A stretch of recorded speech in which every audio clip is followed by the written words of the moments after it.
Pumasyal ako sa ATA Mall sa Floodway, Cainta. Walang plano, walang listahan, walang budget.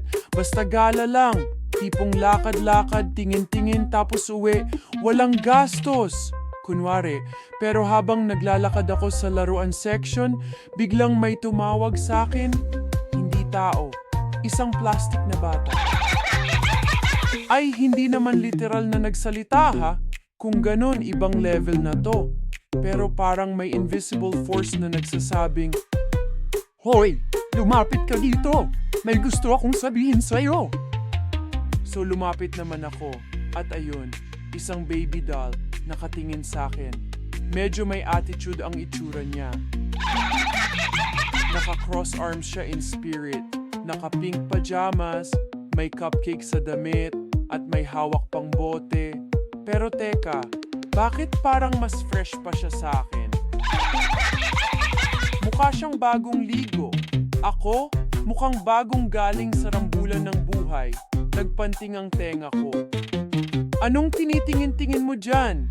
Tanong ko sa kanya sa isip ko. Siyempre, hindi siya sumagot. Kasi plastic nga siya. Pero habang tinitingnan ko siya, ang daming tanong ang pumasok sa isip ko. Bakit may bote siya pero walang bibig? Paano siya iinom? Through Wi-Fi? Bakit mukhang mas sosyal pa damit niya sa akin? Sino nagbigay sa kanya ng skincare routine? At pinaka-importante, bakit parang siya ang may pangarap sa buhay at ako hindi pa sigurado? Nakatitig pa rin ako sa plastic na bata.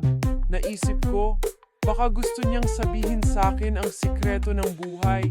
Pero mas naisip ko, baka gusto niya lang akong asarin. Feelingera siya. Feeling cute, feeling fresh, feeling sikat. Eh ano ngayon kung naka-pink ka? Eh ano ngayon kung may headband ka? Plastic ka pa rin? Napailing ako at naglakad palayo. Pero sa dulo ng aisle, nilingon ko ulit siya. At alam mo kung ano ang naisip ko? Mas cute pa rin ako. Sige na, ako na ang bias sa sarili.